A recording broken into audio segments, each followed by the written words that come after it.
Hello, everyone. Happy New Year. Welcome back, or welcome to season 2 of our Association Leadership Series.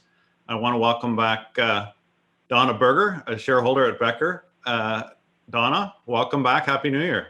Happy New Year, James. Happy to be back. We finally made it to 2021.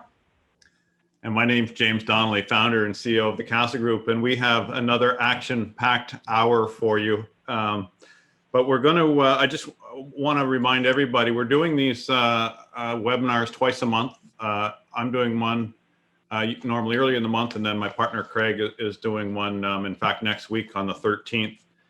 And they're going to do navigating annual meeting pitfalls, and they're going to have Spencer Henning, the Ombudsman, back, Donna. So that'll be anyone that missed Spencer when we did ours, you can watch Craig's webinar next Wednesday, the 13th. So yeah, Happy New Year, new beginnings. I always love the beginning of the year. I set goals, and Donna, I think that we were all happy to see 2020 over. Any early thoughts on 2021 before we jump in here? Well, look, I think we're all cautiously optimistic that 2021 is going to bring us better things. We're going to be spending some time today talking about the vaccine and what that's going to mean.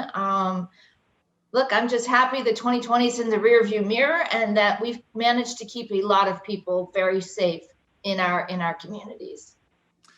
So we have a lot of questions that come in. Last month, Donna, we had 90 questions. Obviously, we can't answer them all online, but please know that we have a COVID-19 resource on our website, casagroup.com. And any question, even if it didn't get answered today and you want to submit it, info@casagroup.com.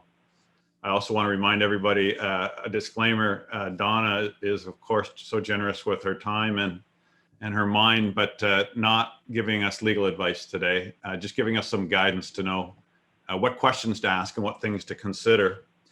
So I thought I would start, Mariness, let's get up with the spike in the COVID cases. I'd love to know from our audience whether they've made any adjustments to their COVID policies as we do the update. So let's put question 1 up. And as that is going up there, I just want to tell you today, we were just going to cover COVID-19 and e-voting. And we've added a section on vaccinations. We've had so many inquiries from our associations that we're going to do a little section on that. I think you'll appreciate. And then, of course, we have Q&A at all points in time. So Donna, before we get going on the COVID update, I just wanted to do a shout out to one of our friends and leaders in the association industry, Pio Arasi, who you know very well, longer than me. And he passed away from COVID. And I bring it up, number one, to honor him for what he's done for our industry, not just the Gulf Ocean Mile where he was the president for years, but he advocated for our industry and in Tallahassee many times, and he was an incredibly healthy guy, 58 years old.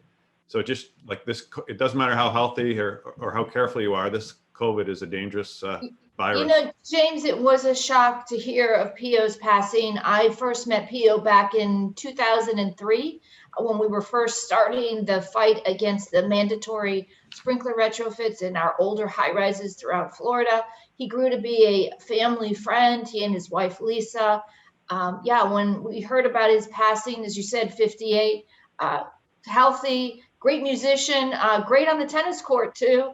It really drives home that this virus is so unpredictable. There is just no way to predict how it's going to hurt certain groups. I know we've heard in the past that younger people without underlying health conditions are a little more protected from it, but actually there's cases where that has not proven to be accurate. So this is all the more reason that we've been talking for the last 9 months about a conservative safety first approach when it comes to this virus. Yeah, that advice has been consistently sound. I'd like to share the results with our audience, Ness, of our first poll question.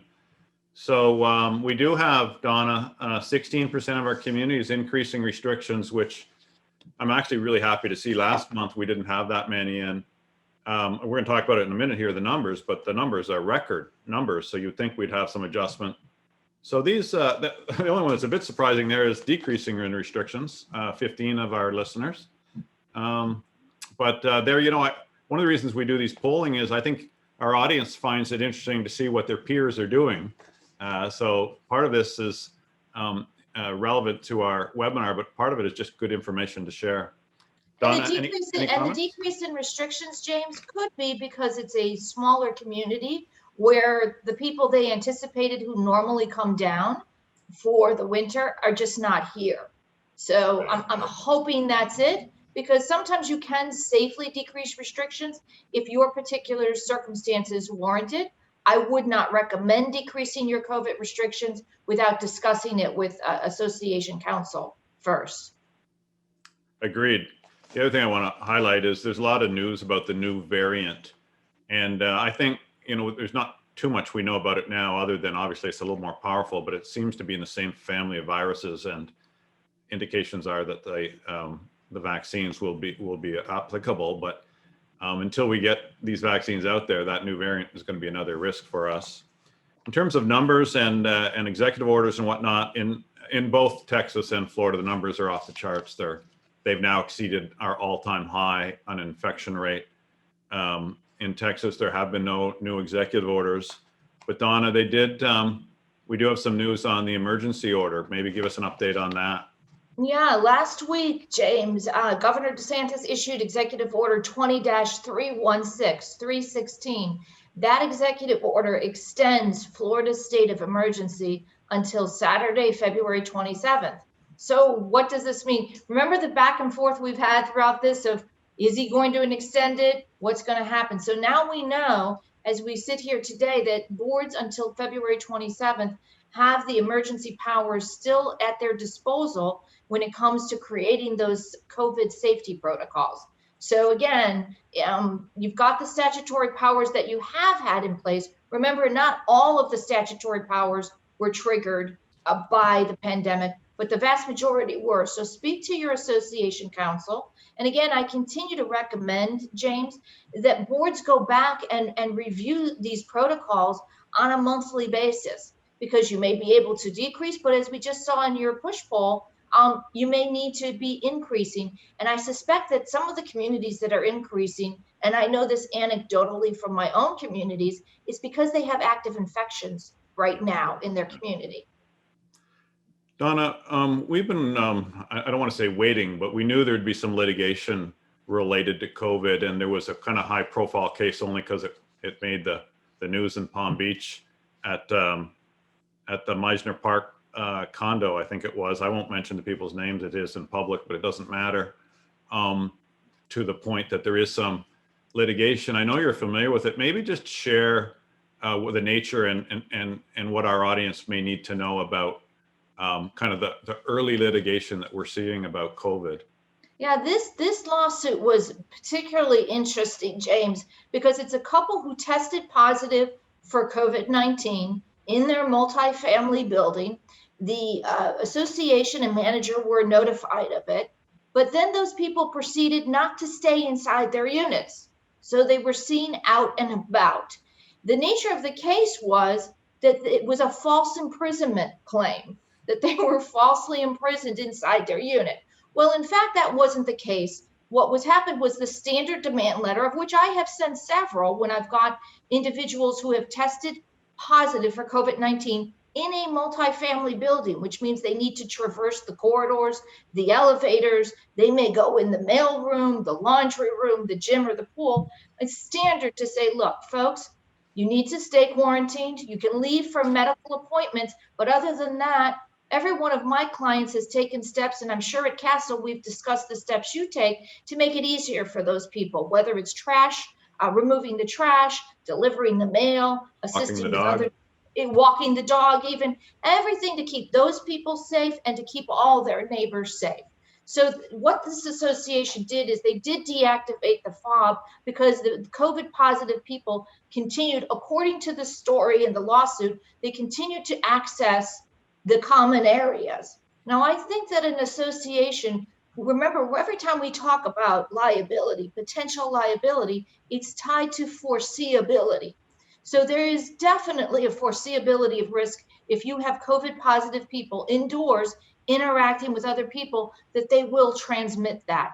The other issue related to that lawsuit, James, was the fact that they were named. Now, they were named in the lawsuit. The board did not, according to what I've read, name them, although I have had to threaten some people who are violating quarantine that if you continue to do so, we will need to notify the residents to keep their distance. There's risks either way, but I think the greater risk is knowing that somebody is COVID positive and continues to access your common areas. That's the greater risk, because if those people infect other people, their lawsuit against the association is going to be, why did you not warn me that these people were violating quarantine? So Yeah, the moral of the story is speak to association counsel. But in this case, I think the association took the proper steps, and I don't see a likelihood of success, but we'll see for the plaintiffs. Yeah, my simple observation here was they have one party that theoretically is being alleged harm, but you could have 99 if there's 100 in the building that could be harmed. So I agree with you on that. You know, there's a legal doctrine, unclean hands. It's really hard to go to a court and ask them to give you relief when you have what's called unclean hands, when you are doing things that are not appropriate. So again, I just, we're trying to get some consistent messaging out to our audience, and I think this just again reinforces having sound, well thought out, conservative policies. Okay, I want to jump. That's our COVID update. Really, there's nothing too much there other than what's in the news and the fact that there is some new litigation, and we'll keep you posted on that. Well, with the vaccines coming out, it's been very interesting. Nothing's kind of happened as it should in this whole pandemic, but I thought we would start by putting up poll question 2 to see if how many people out there have got their vaccination shot, because that's what everyone's asking about. And so while people are answering, Donna, here's my take, and I have spoken to the governor's office a couple times in the last week. Right now, there is not a supply problem. And I'm not saying there won't be, but right now that isn't the problem. The problem is a distribution problem. And that's what they're trying to figure out the logistics for. We have so many of our clients wanting to figure out how they can get their vaccine. We've actually put up a link on castlegroup.com on our COVID page for every county where we serve about how to get your vaccine.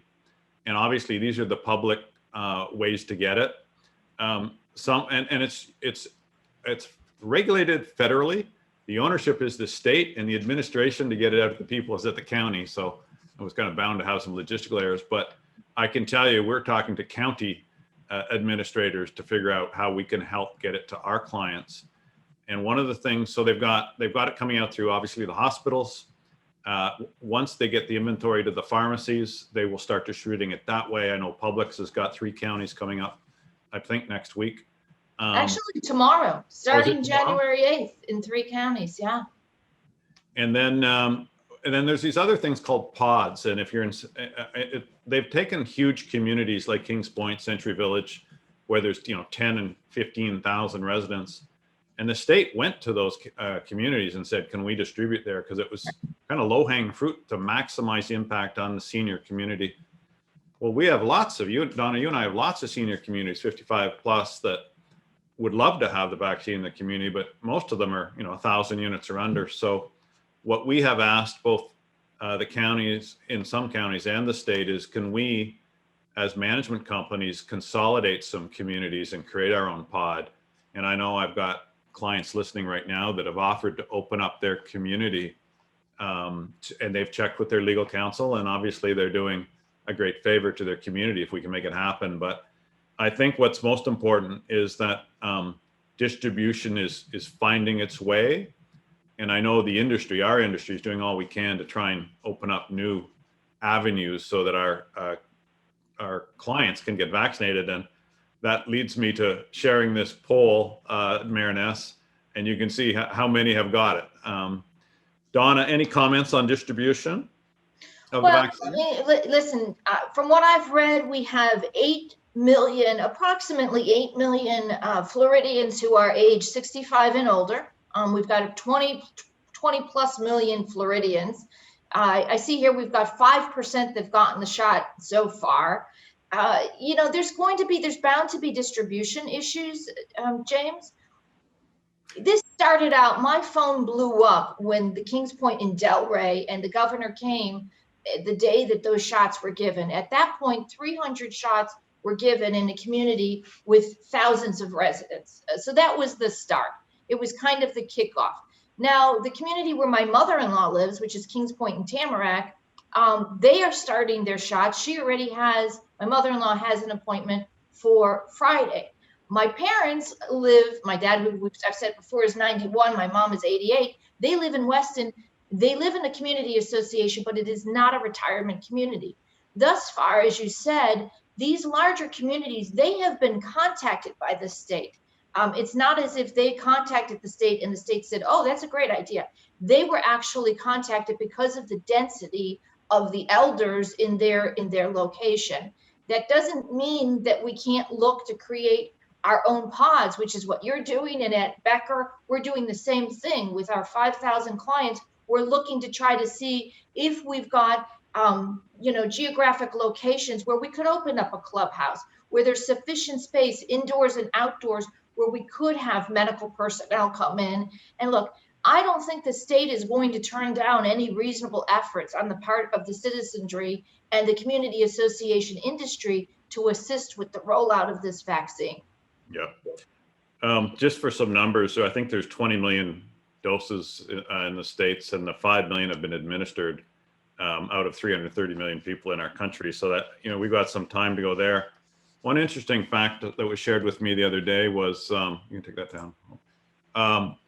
We've got 250,000 people a day getting infected with this virus in America, and approximately 250,000 a day getting the vaccine.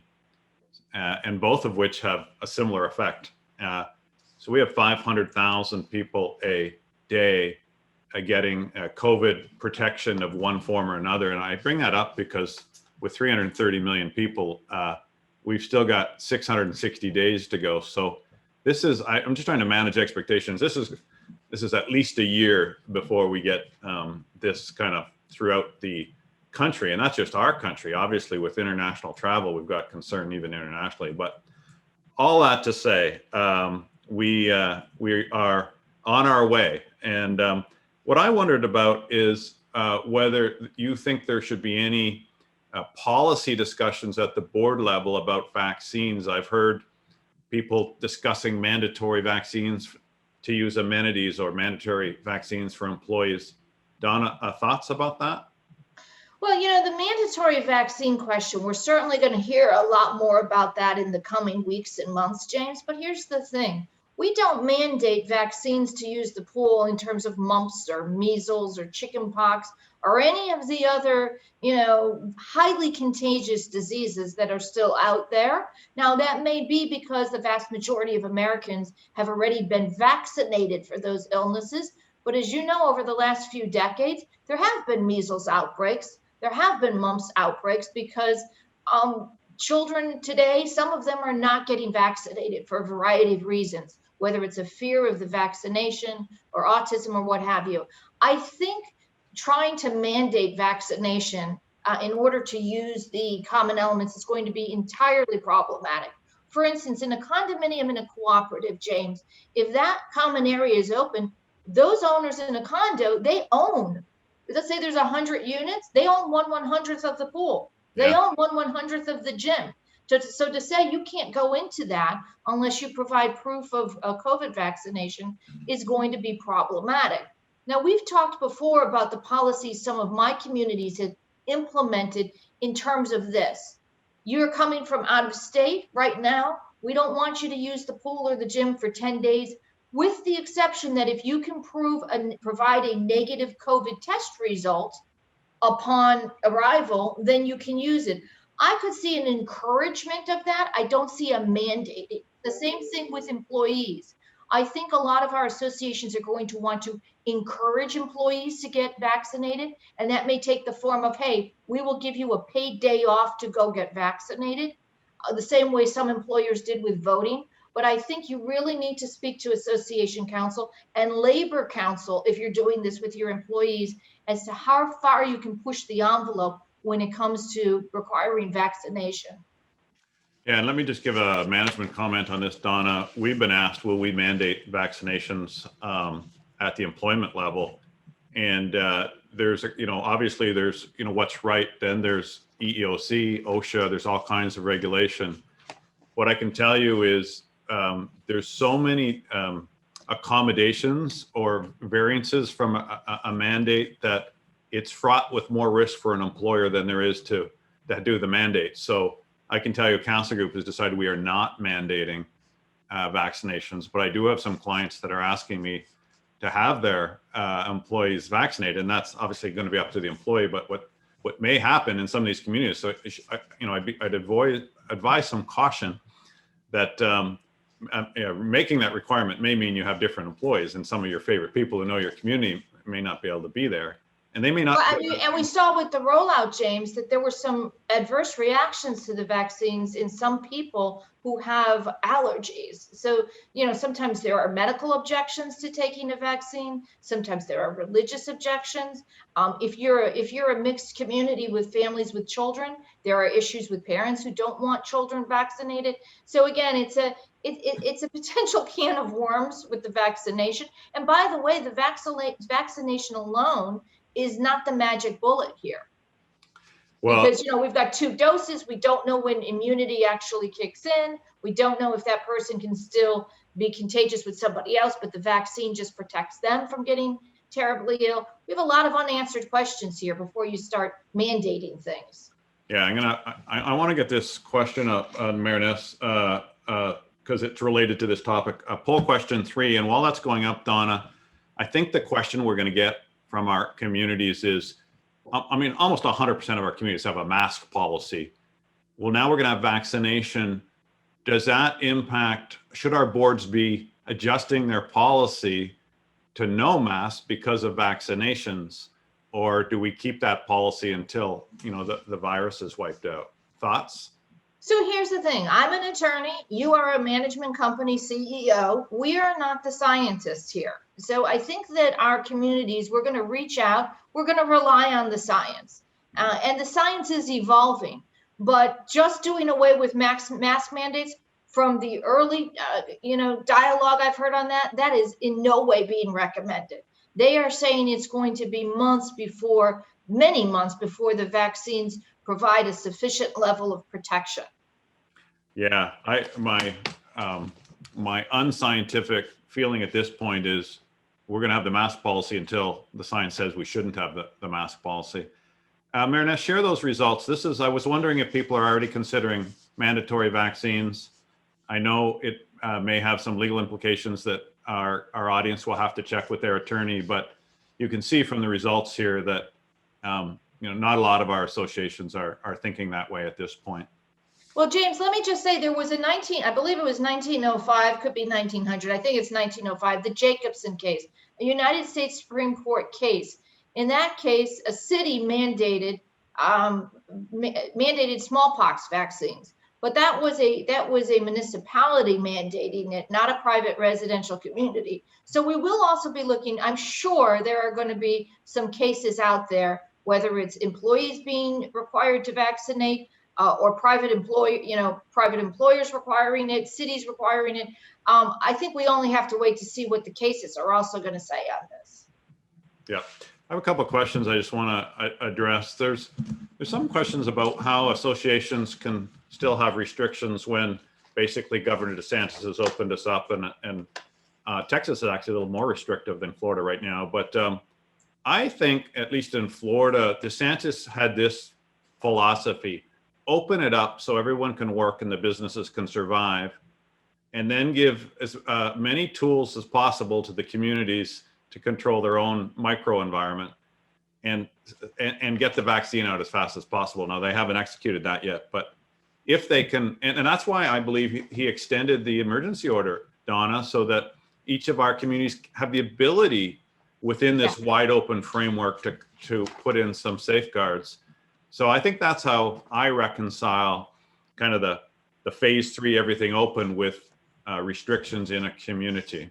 You took the words right out of my mouth. I'd like to think that the governor's continued extension of the state of emergency is a very strong message that, hey, folks, we're not out of the woods. Yes, we're open. Yes, we want to protect and stimulate the economy. But the reality is he knows that the state of emergency means that private boards have the right to pass certain protocols to restrict guest access if they need to restrict usage of the recreational amenities, close or restrict the hours and the usage if need be to protect their residents. So I'd like to think that that is a very strong message, that the governor recognizes that there's the personal private impact of this virus, and then there's the business economic impact. Okay, I want to flip gears now. We've covered COVID update. We've had really our first in-depth discussion about vaccines, and I really see that being a continuing updating conversation, Donna, as we feel our way through this process. But when we talked about virtual meetings last month, there was an outpouring of interest in e-voting. I really want to spend the last half of today's webinar on that. And I think, let me see, do we have, I think I'm going to put up poll question 4 and get a flavor, Donna, for how many are currently using e-voting. James, while they're answering that, can I just say one last thing on the vaccination? So we've been talking from inception of this webinar series how thankless a job serving on the board can be, and also that boards oftentimes have to make very unpopular decisions. Mm-hmm. We know that in our 55 and over communities, this vaccine right now is only going to be available to your residents who are 65 and over. So I think boards have to understand that if they are going to actually register as a pod or a point of distribution, that they may have a significant percentage of unhappy residents when the COVID-19 team comes to town, and those folks are not eligible to get the vaccine. Yeah, I think we're going to have some interesting community conversations. I will tell you, I sent out an email to our team today, Donna, that basically said, we appreciate very much the concern of every resident, and anything we can do, and I know the same as Becker, to get them the vaccine, we will.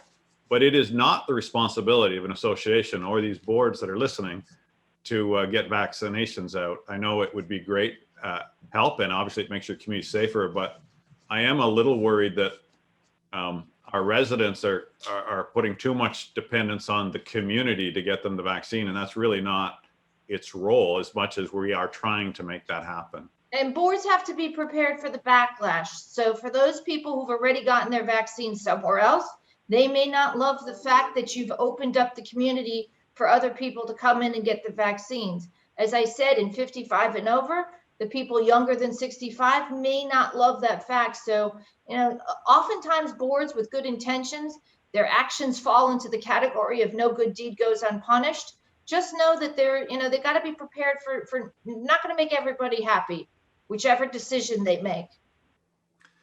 Okay, I'm going to share the data on use of e-voting app, and it looks around 20%, Donna, and that really segues beautifully into my first question on e-voting. Is there seems to be a reluctance to adopt e-voting. It's been around for probably 10 years. Do you have thoughts on why it's not more broadly used in our communities? Well, I think that, it's been around a long time in the United States. In Florida, it's been around 4 years in our communities. We have seen a growing uptick, James, in terms of associations willing to use it. I will tell you, for instance, for Becker's online program, Becker Ballot, our first client 3.5 years ago was a 55 and over community in the Panhandle. So often it's not always the age or demographic in the community that's dictating whether or not online voting is used. Sometimes what dictates it is cost. They don't see the need, although there are costs associated with paper voting. I think we're slowly seeing a trend up with it. Again, anything new takes time, other than the iPhone, which took like half a second and everybody was almost using one. But it's going to take time. Of course, there's some skepticism. Is it safe? Is there potential for fraud? I like to say, though, James, that there's a greater potential actually for fraud and manipulation amongst the paper ballots. Think about how easy a paper ballot can go missing, or how easy it really is to just forge a scribbly signature on an outer envelope. You don't have those judgment calls when it comes to online voting. So in fact, in my opinion, and from all the data I've seen, the online voting is actually safer and more secure than the paper route. But again, I just think that change takes time. Yeah, I think you're right. And we do have some older communities that worry that not all of their constituency are online, and that, you know, they would be in some way disenfranchised. But I think the other thing is the trust, but we're going to talk about that today. And I do believe the applications now have passed that test. There is some complexity in that we're used to doing elections by paper. We've got a system down, and now we're adding a new element to that. And we're going to talk a bit about that today. And honestly, from a property management perspective, there's some extra steps for us because we have to take the data from our system and move it to the app and then back. So there are some extra steps and some complexity, but I think you'll agree, and our audience will agree by the end of our show today, Donna, that this is absolutely something they should consider. Okay, so I want to ask, just like last week with virtual meetings, to do e-voting, we need the authority to do e-voting. So how do our boards start this process? And if you don't mind, like from statute, also, does it have to say in their documents that they can do e-voting, or can that be done through resolution? So great question. Yeah. You don't need, it is in all three of the shared ownership statutes, 718, 719, and 720, permit associations in Florida to conduct online membership votes. You do not need to amend your documents to say, hey, we can vote online. The statute has taken care of that for you.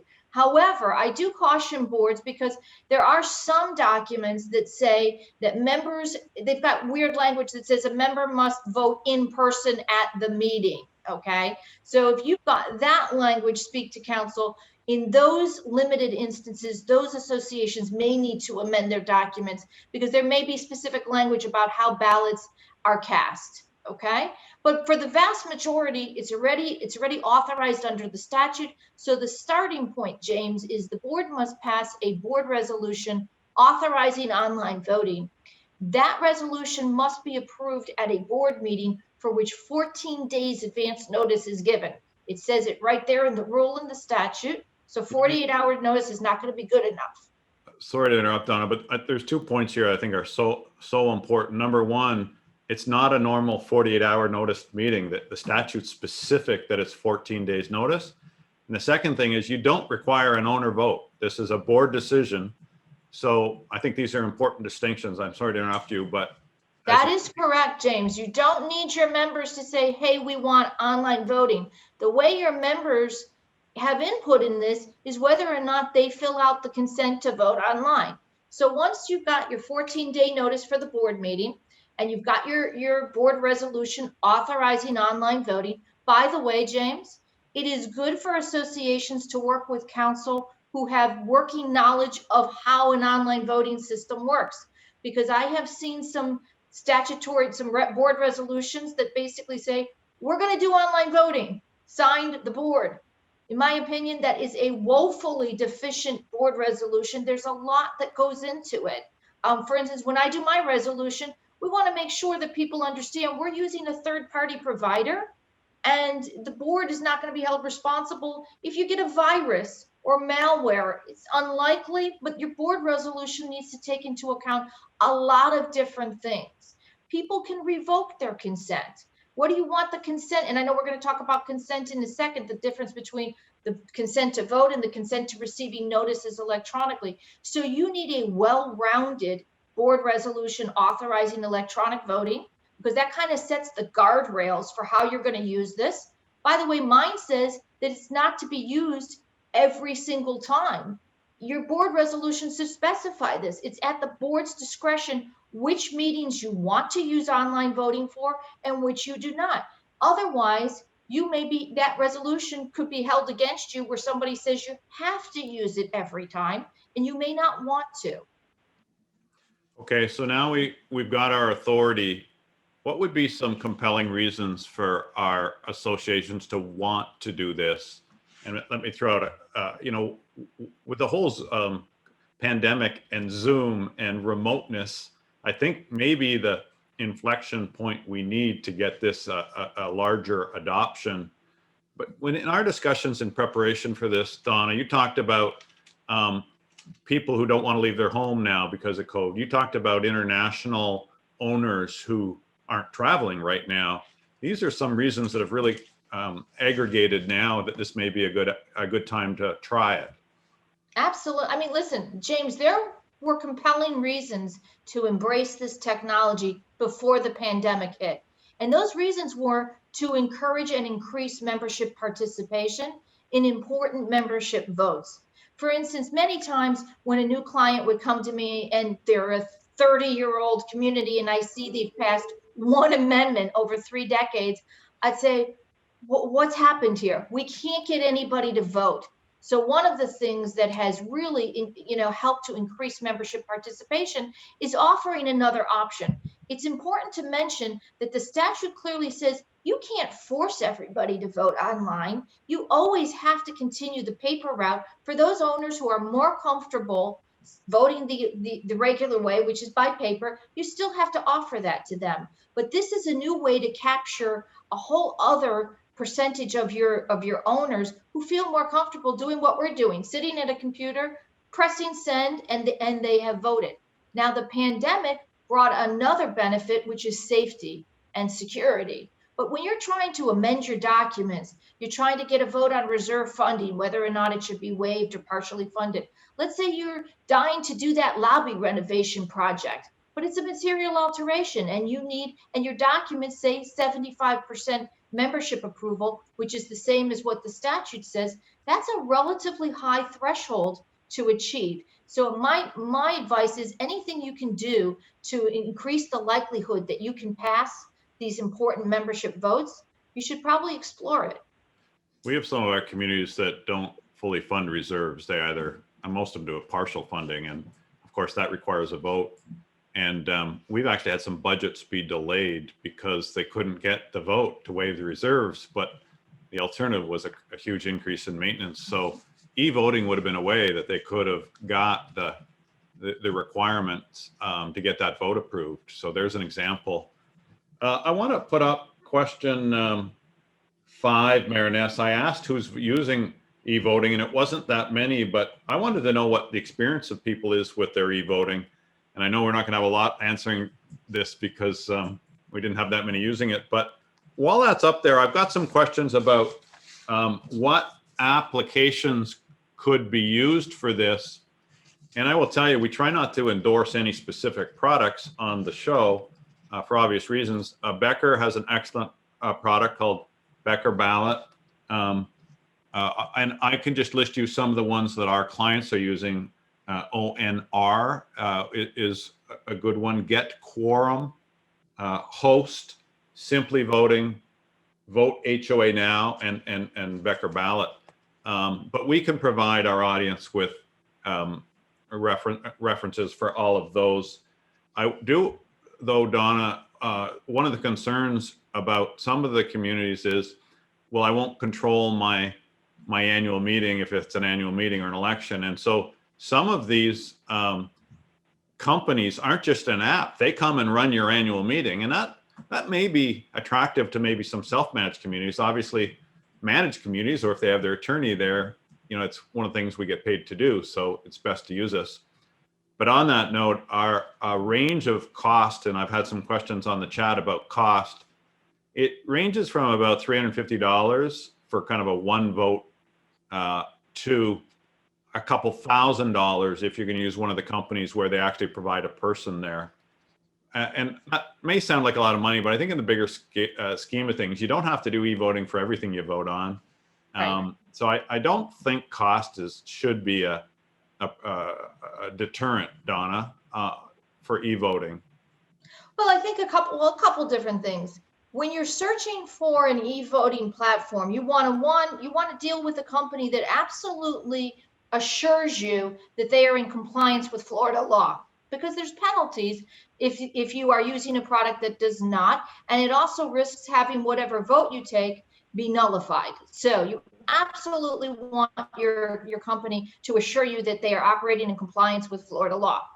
Number two, you want to make sure, by the way, I had not known that there were companies that were running meetings. Okay, that was news to me. If you're doing that and you're using that type of company and you don't want them to run your meeting, because frankly, I would think that using an association attorney who understands the law is going to be probably more useful than somebody who's associated with an online voting company. Then see if maybe you can carve that out if you don't need that component.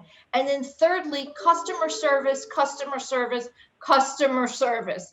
I will tell you through Becker Ballot, you've got people, this is their first experience out of the gate. 90% of the errors where they say this doesn't work is because they didn't read and it said you need a 9-character password and they put an 8-character password and they just keep putting that 8-character password. So it's, 90% of the issues are usually user error. The other thing I would say is the instructions you send out to your members before you take that online vote the first time are terribly, terribly important. Owners who want to use online voting and it's incredibly comfortable and convenient, don't wait till the last minute. If your meeting is next Friday night, don't wait till Friday at 5 p.m. to register for the first time. Sometimes there can be errors when either you submitted your email address on the consent form and you just typed it in incorrectly, or when the person who's setting up the online vote put in your email address, same thing, there could be a typo. That's easily fixed, but you don't want to wait until 5 minutes before the vote closes out to start registering, and then there's no one to fix that. So I would say start early and you're going to be much happier with the results. Yeah, I agree with that. A lot of planning is a good idea. And you may want to talk to 2 or 3 of these firms to see which is the best fit for you.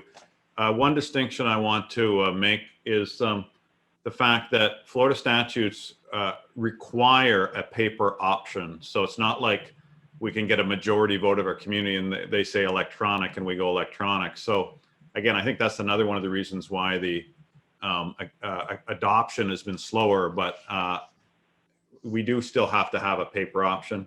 Donna, here's our results of our 48 people who have used e-voting. Most of them, it's a positive experience. So there you go. For those of you in the audience that are thinking about it, for the most part, it's gone well. So, James, can I tell you the time when I go to a community? I used to be out, I think the latest I got home was once 1 a.m. It was a very large HOA in Miami Lakes, and there were hundreds and hundreds of homes. There were a lot of questions about the signatures on the outer envelopes. With online voting, it has cut down the time for elections in half or more, because you just don't, they're all calculated. It's online. You're not sitting there with a magnifying glass looking at every outer envelope. Well, that's a good point. And we have about 15 minutes left. I really want to jump into how does this work? What's the process? What do we have to do? And I think once we've got our resolution, once we've got the authority, once we've chosen an app, we now have to get consent. And I wanted you to speak a bit about how do we get consent? And there's really 2 consents we're asking for. There are many communities that have asked, do you want to receive your information from the association electronically? Notices, that's one consent. The e-voting consent is a separate one. So maybe just help our audience understand how we go about getting consent from our owners. So the right, James, to consent to receiving official association notices electronically has been in place for many years, predating the right to vote online. So you may have a pile of emails from owners who have said, yes, please send me official meeting notices and voting materials electronically. Just because you have that bucket of emails does not mean those folks want to necessarily vote online. Believe it or not, you've got some people who want to get their notices electronically, but they don't want to vote online, okay? And then you've got another group of people, very small, who may say, okay, I'm going to vote online, but I still want you to mail me my notices. So you've got to understand, if you want to go completely virtual, for the people who agree to same, you need both. I set up my consent with both of them separately, 2 boxes to check. But this is a lot of housekeeping. I'm sure your managers will tell you, James, there's a lot of housekeeping involved in keeping track of who's consented to what, particularly because if you consent to receiving notices electronically, now your emails become open to inspection. But if you consent to online voting, the statute protects your email address from disclosure. And a lot of people don't know this. This is one reason why I suggest perhaps you use a different email address for online notices, because that's going to be subject to inspection. And you could use your everyday email address for the online voting, because that is not going to be subject to owner inspection. By the way, I will say lastly, whoever's preparing your online notice package should also prepare a revocation of consent form, because people can revoke their consent to either of those things, electronic notice or voting, at any time. That leads me to, there's some questions on the board here. If we do a resolution as a board for e-voting, that's it. We don't have to do another one each year. It's a one-time resolution. Correct. And similarly, if I'm an owner and I give consent, do I have to give consent every year, or is consent good until revocated? Good until you revoke. James, I would only add this caveat. If your board has authorized online voting and you've used it in the past for one vote, the election, or let's say a membership vote, the next time, if you decide we are not going to offer online voting as an option, make notice of that on your notice so people don't know. I will say one last thing, and this has come up recently. The law is pretty clear. If you're a condo and you're going to be authorizing, you're going to be allowing some people to vote online, you need to make mention of that in your first notice. It's not good enough that you authorize the online voting. Your notice must reflect that the online voting is going to be a voting option for those folks who consented to it. Yeah, excellent. Okay, and what about voting certificates? I got some questions here. How do voting certificates kind of fit into the electronic voting process? Folks, you need to understand that the online process is designed to mimic the paper process as much as possible. Your online ballot should look exactly like your paper ballot. If your community requires voting certificates for units that are owned by business entities, LLPs, LLCs, corporations, trusts, and any units owned by more than one individual, the same holds true for online voting, which means whoever is setting up your online vote, when they do it and they send that over to the voting software company, they need to list who's the voting certificate holder for that unit and get the email address for that voting certificate holder. By the way, this is a good push for management companies, because I don't know how self-managed communities, there's a lot of housekeeping involved with the technology is great, but somebody has to stay on top of it. Yeah, I agree 100%. All use management companies. Donna, I think this is important, though, again, for our audience, that once you get this set up, once you get the resolution, once you get the consents, it really takes a lot of kind of the groundwork out. In fact, I want to put up poll 6 while I'm talking, just because this is going to end and we're not going to get out there. And I want to find out and share with our audience whether they think they will change to that. But our chat board here is lit up with, our problem is I can't get my owners to agree to use e-voting. How can we get our owners to increase their usage of e-voting? Oh, I have a suggestion for that. Let me tell you something. When you only need a handful of people to do it at the outset, when they hear from their neighbors how easy it is, it kind of takes off. I think it bears mentioning, James, how many repeat customers there are for e-voting. I have yet to have one where they've used e-voting and then they said, nah, never going to use it again. In fact, they continue to use it year after year, and they get more and more of their members to sign on. But a lot A lot depends, James, on how they roll it out. For instance, if you send out the consent forms 2 weeks before the meeting, you're probably not going to get that great of a participation. You need to set these wheels in motion months before you need it. Get the consents in line, get your Excel spreadsheet all ready to go, and help prime the pump a little bit. Those are the communities that are really being surprised by the high level of online voting they're seeing first time out of the gate. Well, I think the answer, I agree with you 100%, Donna. And I think really you need to have kind of an organized launch, an organized campaign, get it off on the right foot, almost as a separate project, maybe in the spring, long before you're considering actually having a meeting or a vote. I want to share, I think we're having some success here, Donna. Share the results, please, Mariness, on people, whether they would consider e-voting now. So you're quite a sales lady, Donna. Oh, second job. No, Yeah, you know what? It's exactly. not, I will tell you that. Even you spend less time having me at your meeting, having your attorney at your meeting.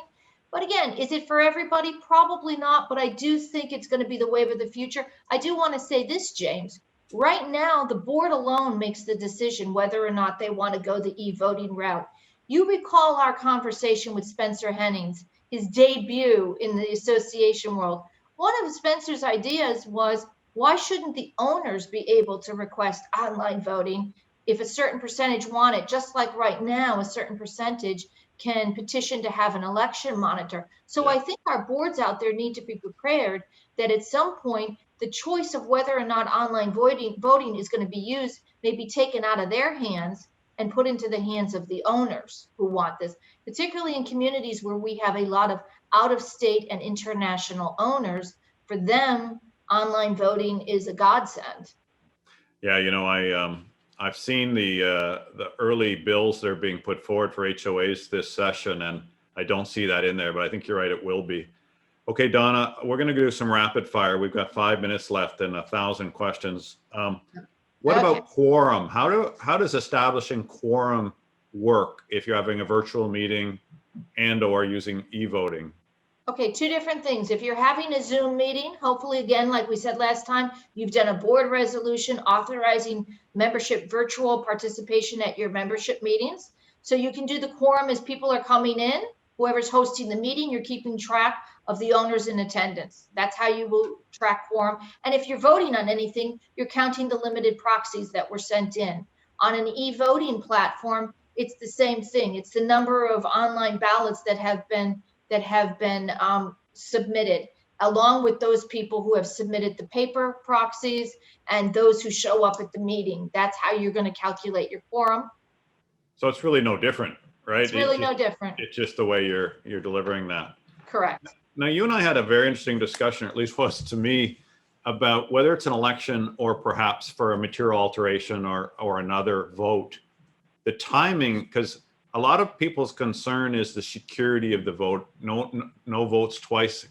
Maybe it's because of our recent political situation, but how do we control people from voting twice? And if they do, paper and electronic, what counts?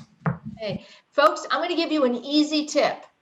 When a question comes up about online voting in terms of what counts, you've got to remember we're mimicking the process as much as possible with the paper process. So right now, if somebody voted in paper for an election in a condo or a cooperative or an HOA that has adopted a condo style election protocol, it's the first in.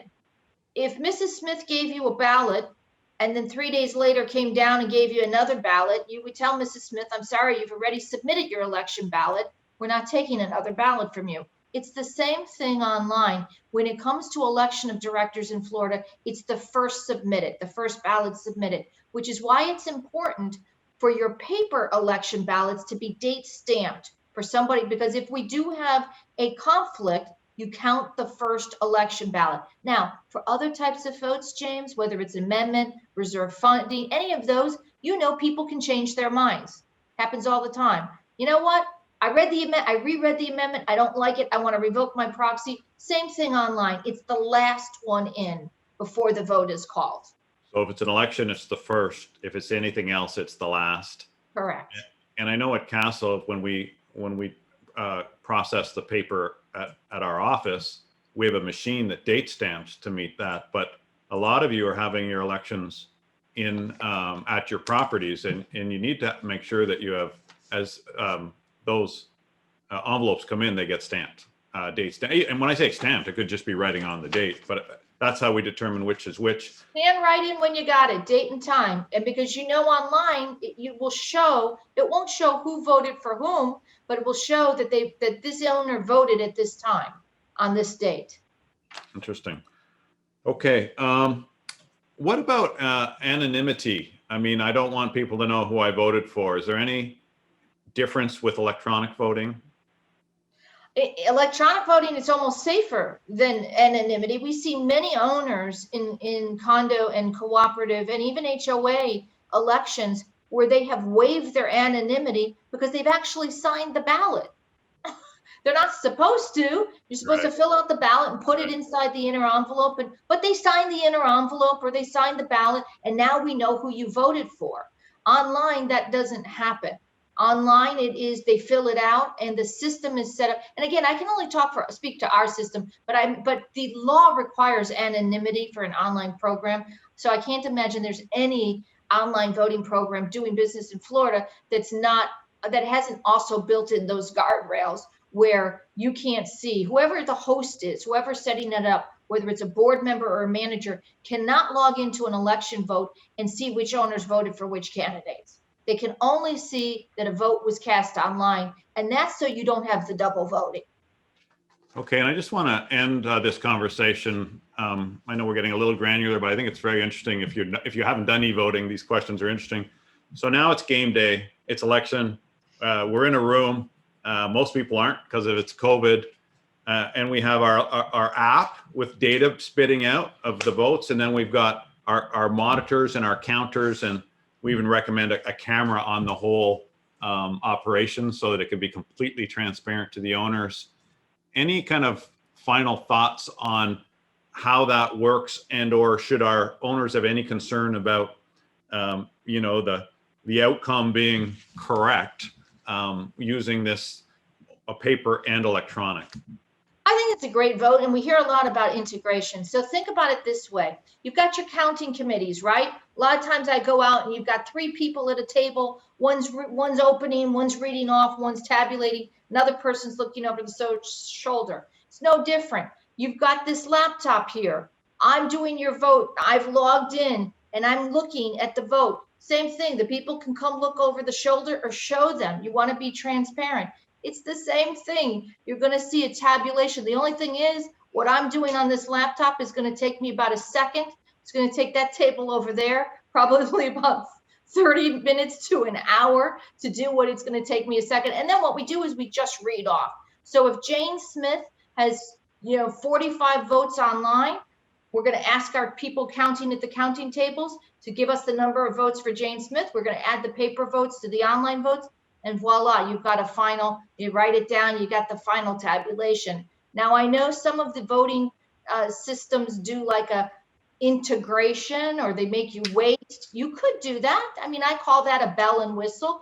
You don't need that. The night of the meeting, you can announce what the results are because you've got the online votes already tabulated. It's just pure arithmetic to add the online votes to the paper votes.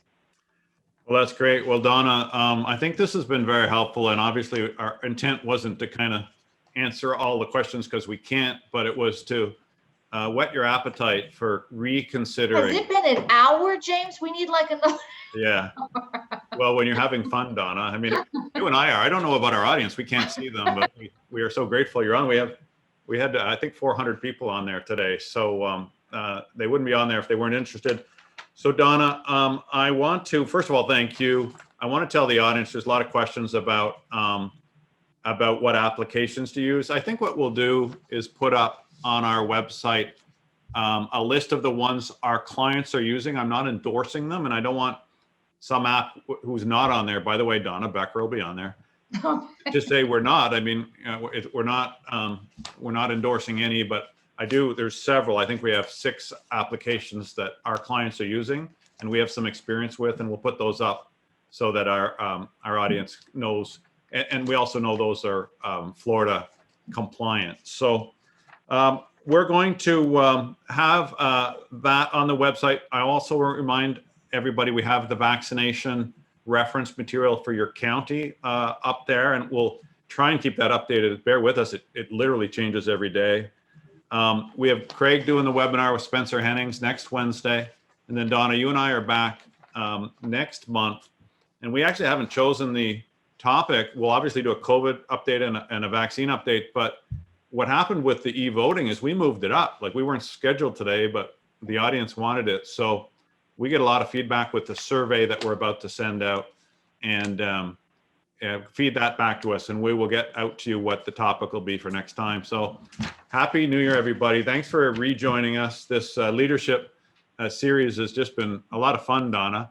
And It sure has. And we're so grateful for all the leaders that are listening. So we'll talk to you next month. Bye, folks. Happy New Year. Happy New Year. Thank you.